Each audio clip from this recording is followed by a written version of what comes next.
السلام علیکم ورحمۃ اللہ وبرکاتہ۔ یہ ایک بار میں پھر آپ سے درخواست کروں گا، پیچھے والے بھائی یہ بات میں پریشانی ہوتی ہے ہمیں، تھوڑا سا آگے ہو جائیں۔ جو بھائی بالکل پیچھے والے بھائی نا تھوڑے سے آگے ہو جائیں۔ بھائی جان اگر آپ کے آگے جگہ ہے تو آپ آگے ہو جائیں، جو پیچھے والے بھائی ہیں وہ اٹھ کر آگے ہو جائیں۔ اللہ آپ کو دیکھا دے، اپنے موبائل فون بند کر دیں۔ یہ میں نے پچھلے پروگرام میں بھی آپ سے ذکر کیا تھا کہ ہمارے ہاں الحمدللہ یہ پروگرام 121 نمبر پروگرام چل رہا ہے۔ تو اللہ کا شکر ہے، جب یہ ایک مسجد پہلی بنی تو ہم 4-5 ساتھی تھے یہاں پر، اذان دے کر انتظار کرتے تھے کہ 2-3 ایک آدھ بھائی کوئی نیا پرانا کوئی مل جائے ہم جماعت کرا لیں۔ خیر اللہ نے برکت ڈالی، 1 2 3 4 آج اللہ کا شکر ہے آج ہماری جماعت 3 مسجدیں بن چکی ہیں۔ خانقاہ میں 3 مسجدیں بن چکی ہیں، اور چوتھی کے لیے اللہ سے امید لگائی ہوئی ہے۔ اللہ سے مدد بھی مانگ رہے ہیں، انشاءاللہ جگہ کا بھی انتخاب کرتے پھر رہے ہیں کہ چوتھی مسجد کہاں پر بنائیں انشاءاللہ۔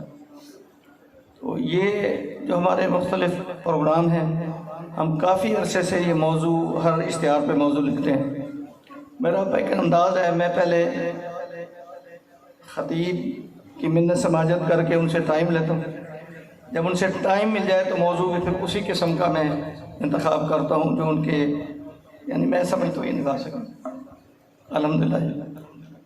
خیر شیخ صاحب پچھلے سال بھی گرمیوں میں کچھ عرصے پہلے یہیں پروگرام کر کے گئے تھے، اس وقت بھی ان کی شخصیت کے ساتھ ہی میں نے موضوع رکھا تھا، ان کی مناسبت سے کہ آپ کو یاد ہوگا کہ کیا کسی ایک شخص کی تقلید کے بغیر مکمل اسلام پر عمل کیا جا سکتا ہے، یہ ہمارا موضوع ہے۔ اور آج بھی ہمیں ان کا انتظار تھا کہ اللہ موقع دے گا انشاءاللہ یہ دوبارہ آئیں گے۔ یہ بڑے عرصے سے یہ موضوع ذہن میں رکھا ہوا تھا، اور یہ بڑے مشورے سے، شیخ صاحبان کے مشورے سے، دوستوں کے مشورے سے یہ موضوع طے ہوا ہے۔ عام آدمی تو اسے نہیں سمجھتا، لیکن کافی لوگوں کے یہ سینے پر اشتہار بڑا گراں گزرا ہے۔ کچھ ساتھیوں نے مجھے مشورہ دیا ہے کہ یار کوئی نرم سے موضوع رکھ لیا کریں، یہ اتنے سخت موضوع آپ پتہ نہیں، حالانکہ میں تو نہیں سمجھتا ابھی اس طرح قسم کی کون سی سختی والی بات ہے۔ صرف ہم بتانا یہ چاہتے ہیں کہ بھائی اسلام میں شرعی قوانین کو تو شریعت کہتے ہیں، پھر یہ طریقت اور تصوف کیا ہے۔ آج شیخ صاحب اسی لیے تشریف لائے ہیں کہ طریقت اور تصوف اس کا تعارف ہو جائے، ہم جان سکیں کہ تصوف کیا ہے، طریقت کیا ہے، کیا یہ بھی اسلام کا حصہ ہی ہے یا اس کی کیا حقیقت ہے۔ انشاءاللہ تسلی سے سنیں گے، آپ بیٹھے رہیں گے اور غور سے سنیں گے، اپنے موبائل بند کر لیں، بلا تاخیر انشاءاللہ پروگرام شروع کرنے لگیں، چونکہ موسم ساتھ ہے۔ اللہ اپنی رحمت فرمائے، اللہ آسانیاں فرمائے۔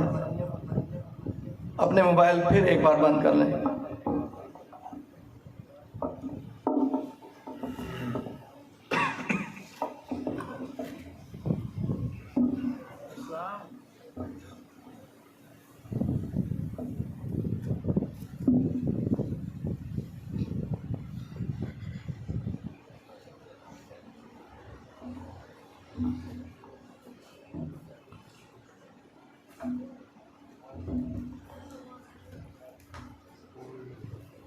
السلام علیکم ورحمۃ اللہ وبرکاتہ۔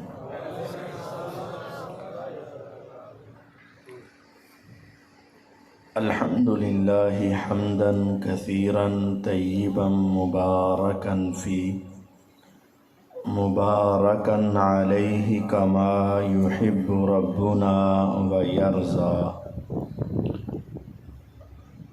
الحمد للہ الذی لم يتخذ ولدا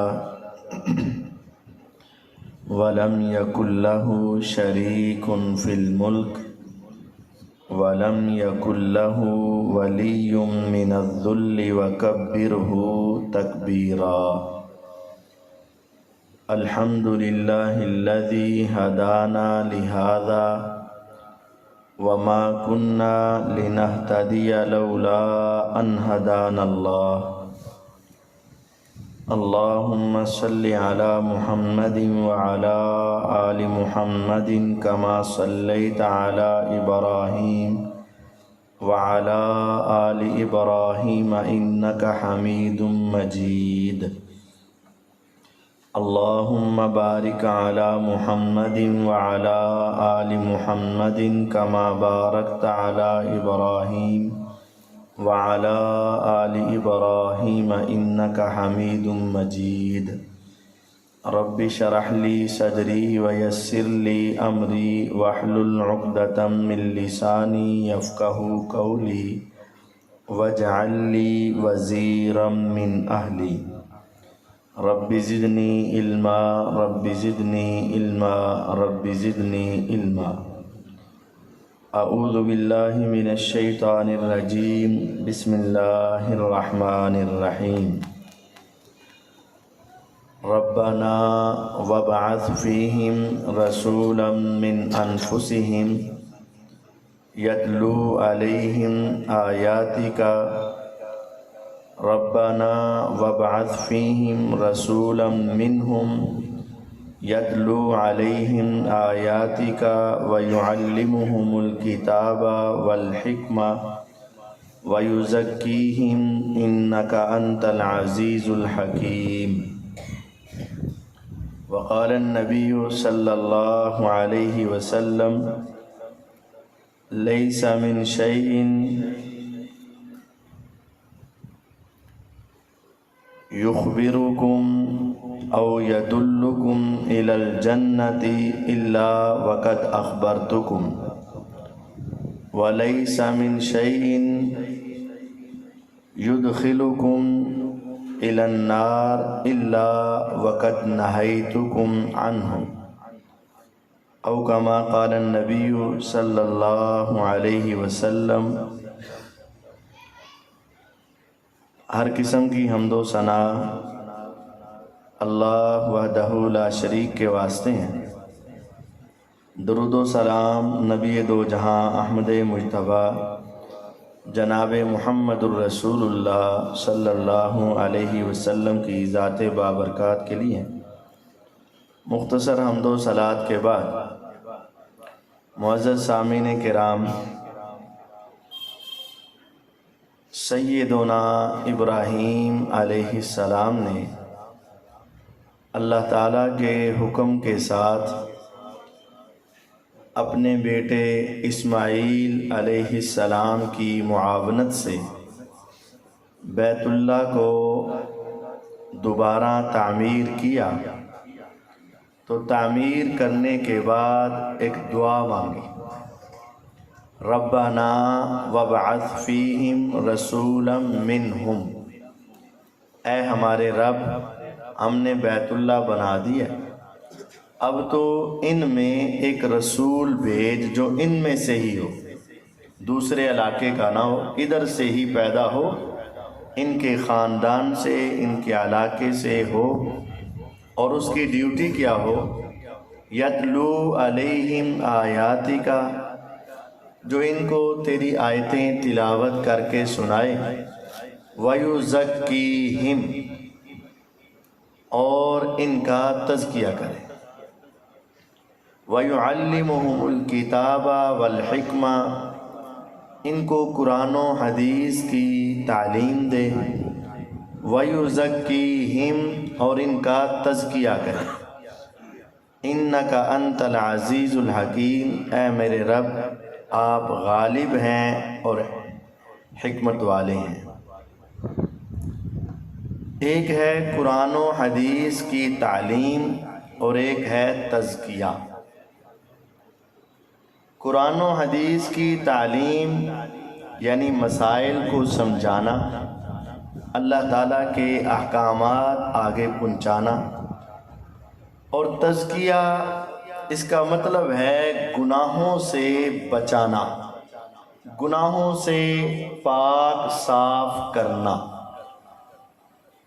ایسا ہی ہوا، اللہ تعالیٰ نے دعا کو قبول کیا تو وہ مشرکین مکہ جو ہر قسم کے گناہ کی دلدل میں پھنسے ہوئے تھے، کفر میں، شرک میں، سود میں، زنا میں، چوری میں، ڈاکے میں، حتیٰ کہ ان کا ایک ایک جوڑ اللہ کی نافرمانی میں لگا ہوا۔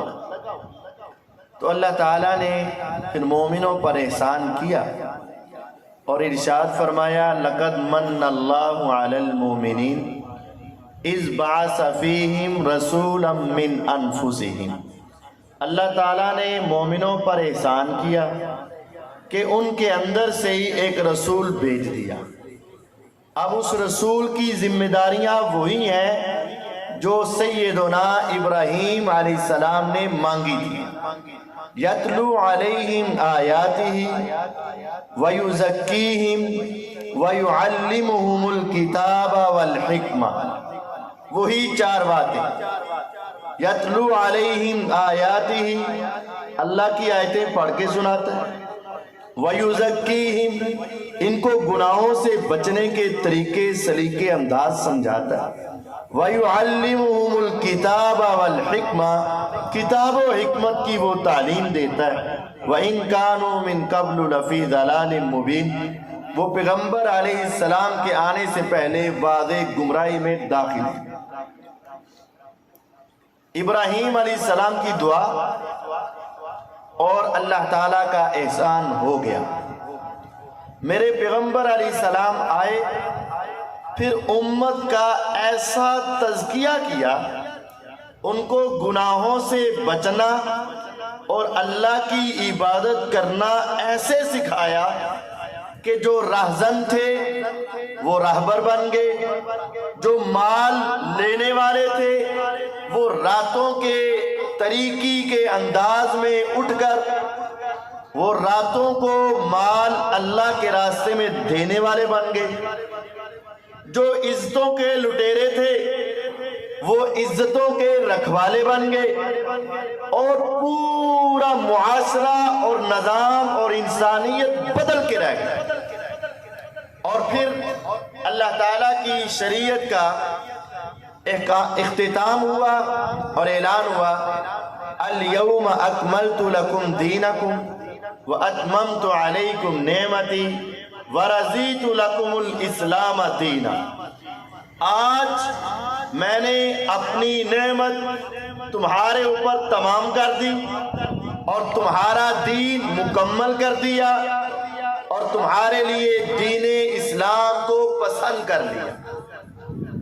جب یہ آیت کریمہ نازل ہوئی اس موقع پر میرے نبی علیہ السلام عرفات کے میدان میں تھے اور آپ کے پاس تقریباً 1.25 لاکھ صحابہ و صحابیات کا مجمع تھا، اور اس وقت پھر آپ نے لوگوں سے عہد لیا اور کہا الا هل بلغت، الا هل بلغت، الا هل بلغت، لوگوں بتاؤ کیا میں نے اللہ کا پیغام جو ساری شریعت آئی وہ تمہیں بتا دی؟ ان سب نے کہا نعم بلغت الرسالہ وادیت الامانہ، رسالت کا پیغام پہنچا دیا آپ نے اور امانت کو آپ نے ادا کر دیا، ونصحت الامہ، اور آپ نے پوری امت کی خیر خواہی کر دی، اور آپ نے انگلی کا اشارہ آسمان کی طرف کیا اور پھر زمین کی طرف لے کر آئے، اس طرح اللہم اشہد اللہم اشہد اللہم اشہد، اے اللہ گواہ ہو جا میں نے تیرا سارا پیغام پہنچا دیا۔ پھر یہی آپ نے صحابہ کو بات سمجھائی، آپ زمین پر بیٹھے ہوئے اور آپ نے ایسے ایک سیدھی لائن کھینچی، سیدھی لائن، اور سیدھی لائن کے دائیں بائیں آپ نے کئی لائنیں کھینچی، اور آپ نے درمیان والی لائن جو سیدھی تھی اس پر ہاتھ رکھا اور آپ نے کہا وَأَنَّ هَذَا صِرَاطِي مُسْتَقِيمًا فَاتَّبِعُوهُ، لوگوں یہ ایک سیدھی لائن ہے، ہر دونوں طرف دائیں بائیں دائیں بائیں دائیں بائیں بہت لائنیں، لیکن یہ میرا صراط مستقیم ہے، فاتبعوہ، اس کی پیروی کرنی، ولا تتبعوا السبل، یہ دائیں بائیں والے راستوں کی پیروی نہیں کرنی۔ یہاں دو باتیں قابل غور ہیں۔ ایک بات تو یہ کہ صراط مستقیم صرف ایک ہے، یہ بھی ٹھیک ہے وہ بھی ٹھیک ہے، یہ بھی ٹھیک ہے وہ بھی ٹھیک ہے، یہ دین نہیں ہے۔ جس طرح ہمارے ہاں بہت سارے لوگ جب کسی مسئلے کے اندر جواب نہیں ہوتا تو کہتے دونوں کام سے، دونوں کام ہی ٹھیک، ایسا نہیں، کر لو رفع دین پھر بھی ٹھیک ہے، نہ کرو پھر بھی ٹھیک، یہ بات نہیں۔ وَأَنَّ هَذَا صِرَاطِي مُسْتَقِيمًا، صراط مستقیم ایک ہے۔ اور دوسری بات، وہ جو گمراہی کے راستے ہیں وہ صراط مستقیم سے ہی نکل کر جانے والے ہیں۔ یعنی ایک بندہ پہلے اس صراط مستقیم پر آئے گا اور پھر وہ اس کے اندر سے دائیں بائیں دائیں بائیں دائیں بائیں نکلے گا، کلمہ پڑھے گا، مسلمان ہوگا، اللہ کی توحید پیغمبر کی رسالت کا اقرار کرے گا تو صراط مستقیم پر آ گیا۔ لیکن اب اگر وہ دائیں بائیں اس کے بعد جائے گا تو وہ گمراہی اور تباہی میں چلا جائے گا۔ یہی بات پیغمبر علیہ السلام نے اپنے حدیث مبارکہ میں ارشاد فرمائی، سلسلہ صحیحہ کے اندر علامہ البانی رحمہ اللہ نے بسند صحیح نقل کیا ہے کہ پیغمبر علیہ السلام نے فرمایا کہ لوگوں، جنت میں جانے کے جتنے راستے، ایک بھی راستہ ایسا نہیں جو میں نے تمہیں بتایا نہ ہو۔ میں نے جنت میں جانے کے سارے راستے بتا دیے، اور جہنم میں جانے کے جتنے راستے ہیں میں نے سارے تمہیں بتا دیے ہیں، اور ان سے میں نے تمہیں منع کر دیا ہے، روک دیا ہے۔ اب جنت میں جانے کا کوئی راستہ ایسا نہیں ہے جو ہو اور پیغمبر نے نہ بتایا۔ کیوں؟ نبی کی نبوت کا حق یہ ہے، پیغمبر کی رسالت کا حق یہ ہے کہ وہ جنت کے سارے راستے بتا دیں۔ اگر مثال ہے جنت میں جانے والے 100 راستے ہوں اور پیغمبر علیہ السلام نے 90 راستے بتائے ہوں، 10 نہ بتائے ہوں، کیا پیغمبر کی پیغمبری کا رسالت کا حق ادا ہو گیا؟ نہیں ہوا۔ اور پھر اگر وہ 10 انہوں نے نہیں بتائے تو وہ 10 کون بتائے گا؟ 10 کون بتائے گا؟ کیونکہ وحی تو آنا بند ہو چکی، ایمان اسلام مکمل ہو چکا، الیوم اکملت لکم دینکم کہہ کر پیغمبر کے اوپر آنے والی شریعت کامل ہو چکی، تو پھر وہ 10 راستے کون بتائے گا؟ اس کا مطلب یہ ہے کہ کوئی راستہ ایسا نہیں جو جنت میں لے جانے والا ہو اور پیغمبر علیہ السلام نے بتایا نہ ہو۔ اور اگر کوئی آیا کہے کہ یہ جنت کا راستہ تھا، نعوذ باللہ ثم نعوذ باللہ، حضور کو پتہ نہیں چلا، مجھے یہ سمجھ آ گئی ہے، گویا کہ وہ دبے لفظوں میں نبوت کا دعویٰ بھی کر رہا ہے اور وہ یہ کہنا چاہ رہا ہے کہ پیغمبر کو پتہ نہیں چلا، مجھے پتہ چل گیا، یہ اپنے آپ کو نبی سے آگے بڑھانے کی کوشش کر رہا ہے۔ میرے نبی علیہ السلام نے فرما دیا تھا، جنت میں جانے والا ہر راستہ میں نے تمہیں بتا دیا، اس کا حکم دے دیا، اور جہنم میں جانے والے ہر راستے کا تمہیں بتا دیا اور میں نے تمہیں اس سے منع کر دیا۔ اب جو راستے حضور نے بتائے ہیں وہ کیا ہے؟ جو پیغمبر علیہ السلام نے نیکی کرنے کا، گناہ سے بچنے کے طریقے بتائے ہیں وہ کیا ہیں؟